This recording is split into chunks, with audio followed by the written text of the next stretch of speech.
안녕하세요. 아침의 광장 손지민입니다. 최근 발생한 무차별 흉기 난동으로 국민들의 불안이 큰 가운데 법무부가 가석방 없는 종신형을 만들겠다며 형법 개정안을 입법 예고했습니다. 강력 범죄자를 엄벌하라는 목소리가 크지만 신중한 논의가 필요하다는 의견도 많은데요. 다음 달 25일까지 이어지는 여론 수렴 결과가 입법에 중요하게 작용할 것 같습니다. 일명 묻지마 범죄, 이상동기 범죄가 늘어나는 원인과 대책을 오늘 인터뷰에서 짚어봅니다. 8월 16일 수요일 아침의 광장, 오늘도 시사비타민 알차게 챙겨드립니다. 먼저 이 시각 교통 상황과 날씨 알아보죠. 윤가영 리포터. 네, 먼저 고속도로입니다. 경부고속도로 서울 방향으로는 칠곡 물류나들목 쪽 정체를 보이는데요. 칠곡 분기점 부근 142km 지점에서 2km 정도 답답합니다. 반대 부산 방향으로는 경산 나들목 지난 109km 지점 갓길 쪽입니다. 고장으로 보이는 승합차가 비상등을 켜고 정차 중이니까요. 참고해서 지나셔야겠습니다. 중앙고속도로 춘천 방향으로도 동명 동호에서 다부 터널까지 7km 긴 구간 정체를 보이고요. 이어서 시내도로입니다. 먼저 국제보상로 쪽인데요. 신평리 내거리에서 중리 내거리 방향으로 중리시장 앞쪽 4차로 쪽입니다. 굴착기와 대형 화물차가 정차 중인데 뒤쪽으로 답답한 모습 보입니다.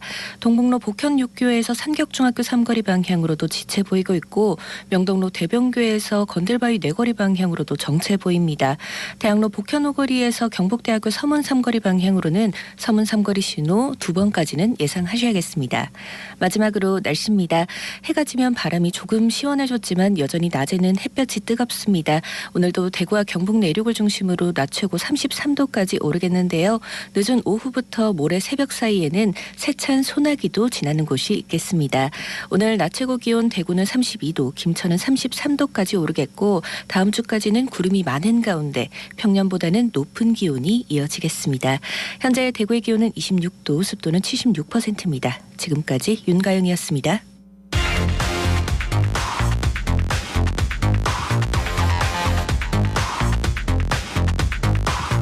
빠르고 정확하게, 명쾌하고 날카롭게, 대구 경북의 오늘을 보는 KBS 대구 아침의 광장과 함께하고 계십니다.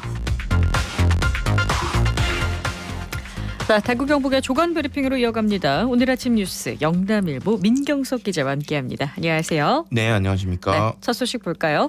네, 박근혜 전 대통령이 모처럼 공개적인 자리에 모습을 드러냈습니다. 어제 오전 10시 50분쯤 측근인 유영아 변호사 등과 함께 구미 박정희 전 대통령 생가를 방문했는데요. 이곳에는 김장호 구미시장이 먼저 도착해 박 전 대통령 일행을 맞이했습니다. 박 전 대통령은 대구 팔공산 동화사를 방문한 지 넉 달 만에 이뤄진 공개 외출입니다. 운동화를 신고 편안한 차림이었는데요. 지지자 수십여 명이 몰려들어 환호성을 보내자 박 전 대통령은 밝은 표정으로 인사를 하거나 말복이 지났는데 아직 덥다는 말을 건네기도 했습니다. 건강도 상당히 회복된 듯 했습니다. 네, 총선과 관련한 질문도 나왔나요? 네, 박근혜 전 대통령은 생가를 둘러보던 중 취재진의 질문에 답을 하기도 했습니다. 친박계 인사들의 대구 경북 지역 출마설에 대한 질문을 받고는 최근 인터뷰가 나온 게 있었는데 그때 나온 내용이 전부다라며 말을 아꼈습니다. 앞서 유영아 변호사는 한 언론 인터뷰를 통해 박 전 대통령이 이제 정치하는 사람들과 자신을 연관시킬 이유가 없지 않느냐라는 말을 했다는 사실을 전한 바 있습니다. 생가를 방문한 이유에 대해서는 모친인 유경수 여사의 49주기 기일이기도 하고 아버지의 생가를 방문한 지도 오래됐다고 설명했습니다.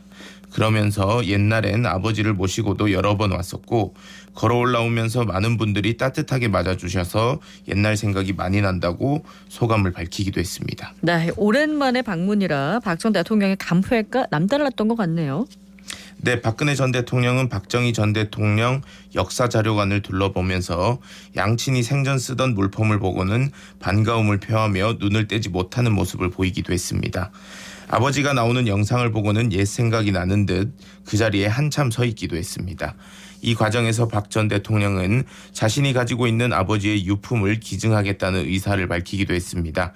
그러면서 전시된 물품을 보고는 이건 어머니 것이 맞다면서 관리를 잘해줘서 고맙다라고 감사 인사를 전하기도 했습니다. 네, 그렇군요. 다음 소식 보겠습니다. 네, 8.15 광복절에 대구 도심에서 활개를 친 폭주족이 무더기로 적발됐습니다. 대구경찰청이 단속 7시간 만에 100건이 넘는 위법 행위를 적발한 겁니다.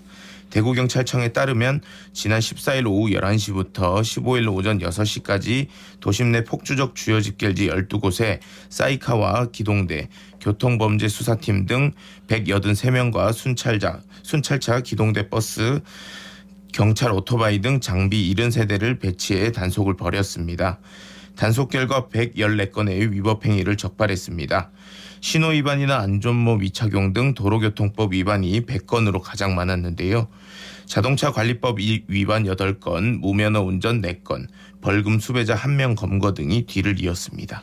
네, 단속 7시간 만에 100건이라 경찰이 강력 대응을 하는데도 공휴일만 되면 폭주행위가 기승을 부리고 있네요. 네, 맞습니다. 대구에서는 매년 주요 공휴일 새벽 시간대에 폭주족들이 활개를 치면서 시민들이 불편을 겪어왔습니다.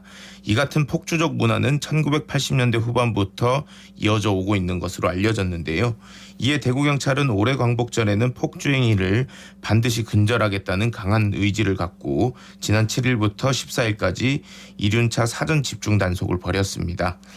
신호위반과 안전모 미착용 등 도로교통법 위반 245건을 비롯해 음주운전 7건, 무면허 운전 6건, 번호판을 가리고 운행하는 등 자동차 관리법 위반 3건, 보험 없이 운행한 자동차 손해배상보장법 위반 3건 등 모두 264건을 적발했습니다.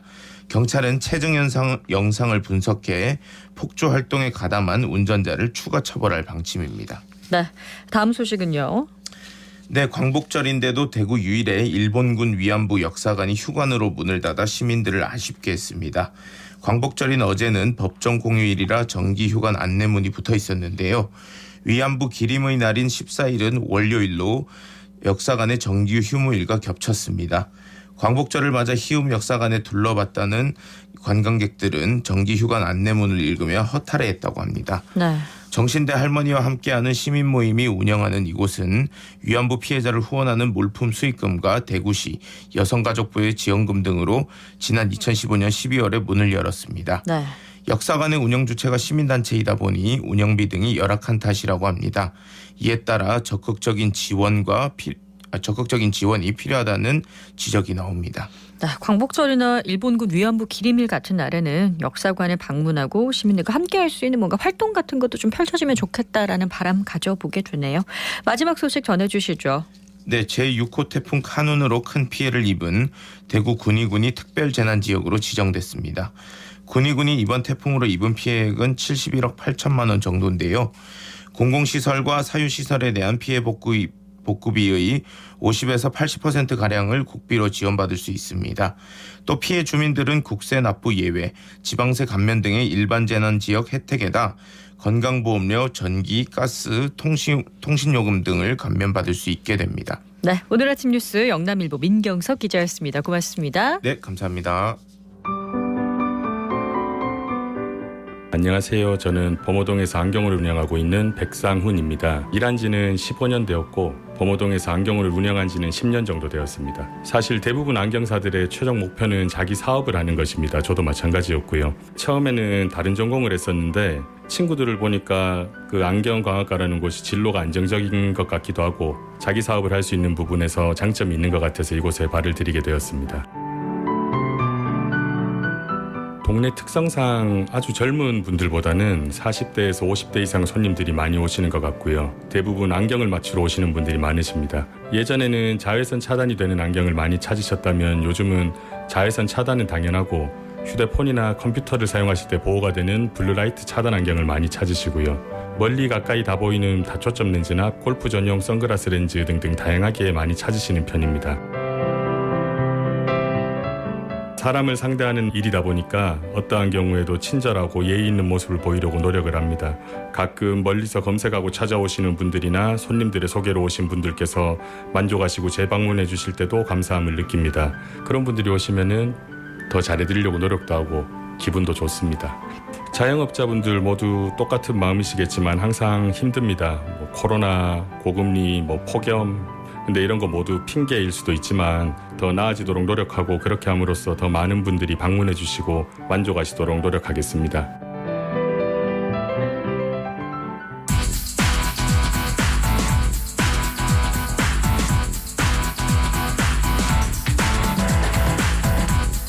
우리 사회 곳곳에서 활동하는 사람들의 다양한 삶의 모습과 그들이 전하고 싶은 이야기를 듣는 인터뷰입니다.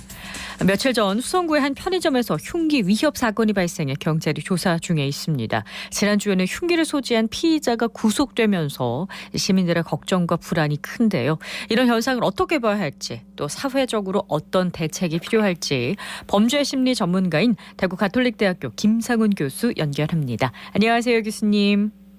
네, 반갑습니다. 네, 최근 우리 지역에서도 흉기 관련한 뉴스 보도가 이어져서 많은 분들 걱정이 큰데요. 일단 동대구역에서 흉기 소지한 30대 그리고 수성구 학원가에서 흉기에 휘두른 남성 구속이 됐습니다. 먼저 이 두 사건의 특징이나 공통점을 좀 분석해 주시면요. 네, 그 두 사건 범인 모두 네. 정신질환과 좀 관련이 있는 것으로 좀 보입니다. 네. 특히 그 우리가 인격장애라는 게 있는데요. 네.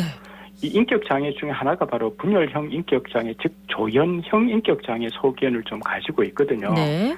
보통 이제 이런 분들은 심각한 사회 불안이라든지 그 다음에 사고장애 그리고 이제 현실감 소실 이런 그 증상을 나타내는데 네. 이게 더 발달이 하면 이제 조현병이나 망상장애로 이제 발전하기도 하죠. 네. 그러면 이 망상 장애로 인해서 이런 범죄가 두 사건 다 일어났다고 보시는 거죠? 아직 그 망상장애까지 단계는 아닌 것 같아요. 근데 네. 이분들도 이제 검사를 한번 해봐야 될 것 같지만 일단은 뭐 그렇다 하더라도 이 두 네. 사건은 그 기존에 이제 그 우리 흉기 난동 사건의 네. 모방범죄 한 일환으로서 근데 좀 정신질환과 관계가 있는 거예요. 서현역 사건도 네. 그거는 이제 분열성 성격 장애 판정을 받았거든요. 네. 그분은. 네. 그래서 이런 최근에 이런 정신질환과 관련되는 분들이 이제 흉기 난동을 하니까 시민들이 좀 상당히 좀 불안한 거죠. 근데 이 정신질환에 의한 범죄와 불특정 다수에 대한 흉기 난동 범죄는 정확하게 구분이 지어지나요? 뭐 쉽게 좀 설명을 드리자면 네네네. 보통 이제 우리가 정신질환 범죄라고 하면 일반 시민들은 어떻게 알고 있냐면 조현병 범죄로 보통 이제 알려져 있거든요. 네. 그렇지만 이 보통 이제 그 정신질환에 의한 범죄는 범죄의 동기를 이 병적으로 설명을 하는데요. 네. 이게 뭐냐 하면 정신병질적 부분을 범죄의 원인으로 주장을 하기도 하고요. 네. 그렇지만 이제 불특정 다수에 대한 흉기 난동 범죄라는 것은 네. 말 그대로 보통 이제 그 우리가 통상 연쇄 살인범들이나 이 흉악범들 보면 피해자들이 주로 여성이나 아동이거든요. 그런데 이거는 남녀노소 관련 없이 불특정 다수를 대상으로 흉기 난동을 행하는 범죄를 뜻하죠. 네. 이 피해자를 특정하지 않고 마치 이제 미국에서 총기 난사 사건이 벌어지는 것처럼 그런 종류의 범죄가 아마 흉기 난동 범죄와 일맥을 같이 하지 않을까라는 생각이 드는데요. 우리가 보통 이제 뭐 이 서현역 사건도 그렇고 묻지마 범죄라고 표현을 많이 하잖아요. 근데 이 표현이 네네. 바람직하지 않다는 지적도 있던데 경찰에서는 어떻게 정의를 하고 대응해왔나요? 자, 묻지마 범죄라는 것은 언론에서 이렇게 만들어낸 용어인데 네. 솔직히 이제 저도 범죄 원인론에 대해서 이제 보면 네. 범죄 원인이 없는 범죄는 없어요. 묻지마 범죄라는 네. 것은 마치 이 범죄 동기가 전혀 없이 그다음에 네. 이제 무차별적 폭력을 일으키는 어떤 개인적 성향이라는 문제에 좀 인식을 줄 수 네. 있거든요. 그래서 이게 상당히 오해를 불러일으킬 수 있는 워딩이기 때문에 네. 경찰에서도 2022년 1월부터는 이 묻지마 범죄보다는 이상 동기 범죄라는 명칭을 정하고 여기에 대한 데이터 통계를 기록하기 시작을 했습니다.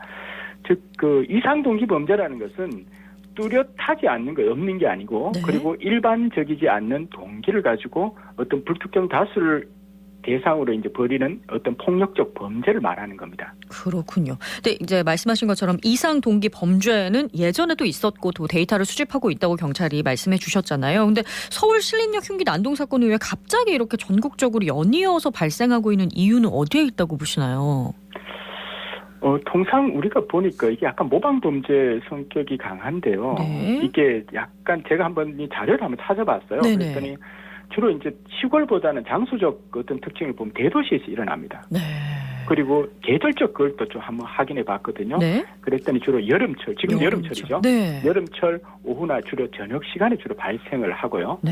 그리고 이런 분들의 어떤 재범률이 56% 정도 됩니다. 상당히 높죠. 네. 그리고 그 우리 지금 말씀하신 대로 불특정 다수를 향한 어떤 폭력 범죄는 세계적인 현상이에요. 네네. 미국 같은 데도 오래전부터 이제 총기 난사 같은 연속 살인 같은 게 이게 막 펑펑 터지고 있고요. 네, 사회적 문제로 우리 대두가 가까운 됐죠. 일본 경우 같은 경우도 면식 없는 사람에게 무차별 폭력을 행사하는 게 이거 도리마 범죄라고 하는데요. 이 네. 길거리 악마라는 뜻인데 이게 상당히 사회적 문제가 되고 있습니다. 네.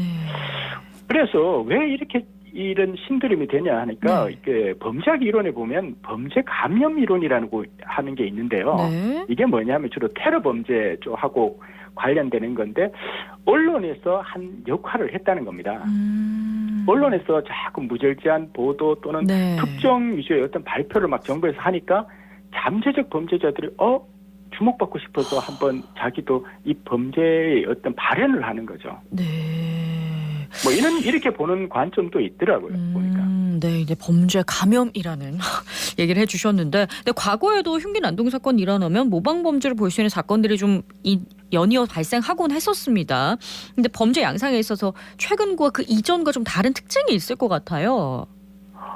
과거 같은 경우는 주로 뭐 IT나 정보통신이 발달하기 전에는 전파가 좀 쉽게 안 되는 거예요. 네. 뉴스 9시 뉴스 정도. 근데 지금은 온라인이라는 게 이제 너무 다 보편화되잖아요. 네. 그러다 보니까 이 온라인이 오프라인 범죄를 양산하는 도구가 되고 있는 겁니다. 네. 이제 그리고 사회 현상적으로 보면 지금 뭐 여러 계층 간의 갈등, 네. 그다음에 경제적 어려움, 그다음에 소외, 그다음 사회에 대한 적대감, 그다음 분노 조절이 안 되는 사회. 뭐 이런 정신적인 부분, 사회 경제적인 부분 이걸 이제 분노를 다른 사람에게 전이를 하는 거예요. 네. 그래서 본인이 가지고 있는 열등감을 범죄로 이제 표현을 시킵니다. 근데 앞으로 이런 범죄가 계속 더 많아질 겁니다. 예전에 비해. 아, 네. 이게 아무래도 IT의 발달과 관련이 깊군요. 네. 대구 동성로에서도 오인 신고가 있었고 시민들이 불안해한다는 얘기를 제가 많이 듣거든요. 근데 최근에 대구에서 뭐 장갑차나 특공대 배치 같은 대응을 했는데 효과가 있을까요? 일단 경찰 입장에서 보면 네. 경찰의 대처도 좀 충분히 이해가 됩니다. 예를 네. 들어서 시민들이 지금 불안해하고 있잖아요. 네. 그래서 이제 가장 중요한 게 경찰에서는 이 범죄 분위기를 신속하게 좀 제압을 해야 되거든요. 네. 이렇게 할 때는 위력 순찰, 즉 장갑차나 특공대 이제 그 무기를 휴대하고 이 위력 순찰을 하는 겁니다. 네. 그렇지만 근데 계속 이렇게 우리가 장갑차나 특공대 배치를 일상화할 수는 없거든요. 그렇죠. 그래서 경찰 입장에서 좀 난감할 수 있죠. 그래서 일단은 좀 가시적인 어떤 순찰 활동 경찰이 좀 보여야 되거든요. 그래서 네. 이제 아까 제가 이야기하는 가장 중요한 게 범죄 확산 분위기를 제압하는 겁니다. 네. 그래서 이렇게 한 후에는 이제 궁극적으로 중요한 게 잠재적 고위험 범죄자를 관리하는 데 초점을 좀 맞춰야 되거든요. 이거는 네. 경찰의 역할뿐만 아니라 관계 네. 당국 전부 협업을 해야 되는 상황이죠. 네, 이게 분위기를 전환시키는 것도 중요하겠지만 일단 지금 뭐 처벌 강화에 대한 얘기가 나오고 있어서 그 법무부가 가석방 없는 종신형 도입 같은 처벌 강화를 시도를 하고 있는데 반대 의견도 상당히 존재를 하고 있습니다. 처벌 강화가 과연 효과가 있겠냐 이런 얘기도 나오고요. 어떤 대책들을 세워야 할까요? 일단 뭐 가석방 없는 종신형 도입 등 이 처벌 강화 논의가 있는데 뭐 일반 예방 효과에서는 일시적으로 효과가 있다고 보여집니다. 그렇지만 맞는 치료책도 아니거든요. 일단은 정치권에서 논의가 이제 계속되고 있는 만큼 이 부분은 이제 법률적인 개정이나 뭐 아니면 재정 부분이기 때문에 이건 좀 지켜봐야 할 사항이고요. 네. 우리가 현실적으로 좀 대안을 좀 세운다면 일단은 공권력 좀 강화할 필요가 있는 것 같아요. 예를 들어서 그렇다고 뭐 경찰이 힘을 실어주자는 이야기는 아니고 불특정 다수를 대상으로 하는 흉기 난동 범죄는 거의 뭐 이거는 테러에 가까운 진짜 범죄거든요. 그러다 보니까 경찰이 사용할 수 있는 거는 총기하고 태세건 이게 이제 경찰 그 정도인데. 무기와 장구라 하는데 이 정당한 어떤 물리력 사용에 대해서는 좀 면책 특권, 면책 규정을 좀 적용할 필요가 있어요. 그래서 현장 경찰관들이 좀 더 재량권을 갖는 것이 우선 시급한 문제라 생각합니다. 그리고 이제 궁극적으로는 우리 사회 안전망을 강화를 해야 되고요. 그다음에 뭐 이런 잠재적 위험자에 대한 심리 치료 등 복지 정책 확대. 다양한 사회적 노력이 필요한 것입니다. 네, 현재 대구 자치경찰위원회 위원이신데요. 지금 위원회에서는 어떤 논의와 대응이 있는지 궁금합니다. 대구 자치경찰위원회에서도 최근에 이제 흉기 난동 사건에 대해서 예의주시하고 예방 대책을 대구 경찰청에 요구를 했습니다. 지금 반월당하고요, 동대구역, 그다음에 뭐 백화점 이 다중운집 장소로 하는데 여기에 대한 어떤 가시적인 좀 도보 순찰 네. 좀 보여주라는 거죠. 경찰이나 네. 보안 요원들이 보여줘야 된다. 이런 의견이 있었고 반월당역을 좀 저희들이 취약하게 보는데요. 네. 이게 왜 그러냐면 최근에 이제 이 날씨가 덥잖아요. 네. 그래서 난방비 고민, 냉난방비 고민 때문에 어르신들이 반월당에 보니까 저도 한 번씩 가보니까 많이 또 그렇군요. 모여 계시더라고요. 네.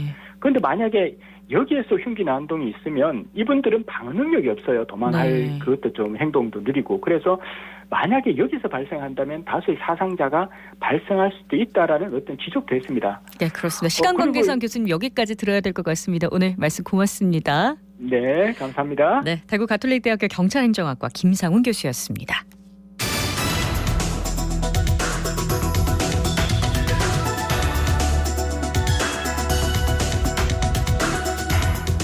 키워드로 보는 지역 정치권 소식 매일신문 김병훈 기자 연결합니다. 안녕하세요. 네, 안녕하세요. 네, 오늘 첫 번째 키워드는 뭔가요?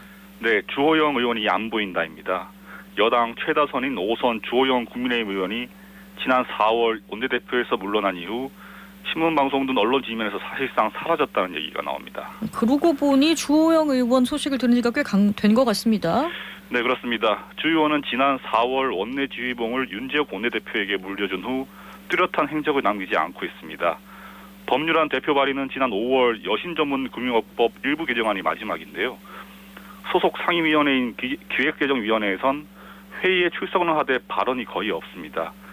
정책 세미나도 지난해 11월 윤석열 정부의 교육개혁 방향과 관련해 개최한 이후 더 이상 소식이 없는 상황입니다. 이는 같은 5선 중진의 다른 의원들과 비교해도 유독 조용한 행보입니다. 그렇다면 주 의원은 요즘 어디에 계시죠? 네, 주 의원은 국회에 특별한 일정이 없으면 지역구인 대구 수성구에 계속 머무르고 있습니다. 주민 간담회와 지역 행사에 주로 참석하고 있는 것으로 전해지는데요. 주 의원은 수성구 을에서 내리 4선을 하고 지난 2020년 총선으로 수성구 갑에 옮겨왔습니다. 사실상 현 지역구에선 초선인 셈입니다. 네. 아울러 독실한 불자이기도 한 주 의원은 불교계 행사에도 얼굴을 비치고 있습니다. 네, 이렇게 조용한 의정 활동을 하는 이유가 뭔가요? 네, 주호영 의원은 내년 총선으로 6선에 도전합니다. 국민의힘이 제1당이 될 경우 주 의원은 국회의장을 노릴 수 있는데요. 내년에 주 의원이 국회의장에 오르면 대구 경북에서는 2000년 이만섭 전 의장 이후 24년 만에 국회의장을 배출합니다. 이를 목표로 한 주 의원은 당면한 총선에 앞서 일찌감치 지역구 표밭 관리에 들어갔다는 분석입니다. 오늘 10월부터 당무감사가 시작되며 본격적인 공천 국면에 돌입하는데요. 네. 주 의원은 수성구 갑 주민들과 접촉면을 대폭 늘리며 이에 대비하는 모습입니다. 네, 이렇게 조용한 행보를 보이는 다른 이유도 있을까요? 네, 그렇습니다. 주 의원은 이번 임기에서 한 차례 비상대책위원장과 2차례 원내대표를 지냈습니다. 네. 당 지도부에서만 임기 절반을 보낸 셈인데요. 네. 지금 전국 현안의 목소리를 크게 낼 경우 후임인 김기현 대표와 윤재욱 원내대표에게 부담이 갈 수 있습니다. 이를 우려한 주 의원이 의도적으로 정중동 행보를 유지하고 있다는 분석입니다. 실제로 방송가에선 주 의원에게 정치 관련 프로그램에 나와달라는 요청이 있는데요. 주 의원은 이를 모두 사용하고 있다고 합니다. 네. 두 번째 키워드는 뭔가요? 네, 권영진 전 대구시장의 안동 출마설입니다. 권영진 전 대구시장이 내년 국회의원 선거에서 고향인 안동으로 돌아가 출마할 것이라는 전망이 제기되고 있습니다. 권 전 시장은 안동에서 태어나 중학교까지 졸업하고 대구로 이사해 실질적인 고향은 안동이라고 소개해왔습니다. 네. 권영진 전 시장이 최근 안동을 자주 찾고 있다고요? 네, 그렇습니다. 권영진 전 시장은 지난해 대구시청을 떠난 후 계속 대구에 머물렀는데요. 네. 건강이 좋지 않은 모친을 병간호하고 있다고 밝히기도 했습니다. 그러다가 최근 경북 안동에 발걸음이 잦은데요. 특히 지난 주말 안동농협 창립 50주년 기념행사의 모습을 드러낸 것이 인상적이었습니다. 참석자만 5천여 명에 이르는 안동 지역 대규모 행사였는데요. 이 자리에서 권 전 시장은 지역 오피니언 리더들을 만나는 등 사실상 총선 출마 행보를 보였습니다. 지인들에게도 안동 출마와 관련해 이야기를 나눴다는 후문입니다. 네. 당초 권영진 전 시장은 대구 출마설이 나오지 않았나요? 네, 그렇습니다. 권영진 전 시장의 총선 출마설은 어제 오늘 일이 아닌데요. 현 거주지인 대구 수성구와 대구 신청사 예정지인 달서구 그리고 모교인 청구고등학교가 위치한 동구 등이 거론됐습니다. 하지만 대구는 현역 국회의원들은 물론 예비 후보들도 상당히 치열한 경쟁이 예상됐는데요. 이에 당선 가능성을 보다 높이고자 고향인 안동으로 방향을 틀었을 가능성이 있습니다. 안동은 예천과 하나로 묶인 통합선거구인데요. 네. 실제로 이 지역구 현역 국회의원인 김영동 의원의 지지율은 상대적으로 낮은 편에 속합니다. 네, 안동에 출마하면 당선 가능성은 어떻게 전망하시나요? 네, 대구 경북은 국민의힘 공천 여부가 가장 중요한 변수인데요. 권 전 시장이 단수 공천을 받을 가능성은 희박하다는 게 중론입니다. 이에 경선을 치르는 시나리오가 가장 일반적인데요. 네. 여기서 짚어야 할 것이 안동 특유의 문중 정치입니다. 안동은 전국에서 유일하게 문중의 영향력이 남아있는 곳입니다. 지금까지 안동에선 안동 권 씨가 시장을 하면 국회의원은 안동 김 씨가 맡는 등 양대 문중이 상호 균형을 유지해 왔는데요. 현재 안동시장도 안동 권 씨인 권기창 시장이고 국회의원은 안동 김 씨인 김영동 의원입니다. 네. 이에 시장과 같은 안동 권 씨인 권영진 전 시장이 출마할 경우 권 씨 독식에 대한 반발이 나올 수 있다는 게 공천 국면의 최대 변수라는 분석입니다. 네, 아마 이 복귀를 다 같은 시각으로 바라보진 않을 것 같은데요. 네, 그렇습니다. 권영진 전 시장은 서울 노원구에서 한 차례 국회의원을 지낸 후 재선 대구시장을 역임했습니다. 그렇다면 다시 서울로 돌아가 더 큰 정치를 하는 게 정도라는 비판이 나옵니다. 수구 초심 등의 명분으로 수십 년 만에 고향에 돌아가는 것은 정치적 유불리를 계산한 것을 감추기 위한 것이라는 얘기인데요. 임미애 경북도당 위원장은 대구시장을 책임졌던 분이 고향이랍시고 안동에 출마한다는 건 지역 유권자에 대한 예의가 아니다고 꼬집었습니다. 네, 키워드로 보는 지역 정치권 소식 매일신문 김병은 기자였습니다. 고맙습니다. 감사합니다. 네, 오늘 대구와 경북 대부분 지역에 폭염주의보가 내려져 있습니다. 습도가 높아서 체감 온도가 아주 높을 것으로 예상되는데요. 무더위에 지치지 않도록 건강관리 잘 하시기 바랍니다. 8월 16일 아침의 광장 여기까지 준비했습니다. 오늘도 고맙습니다.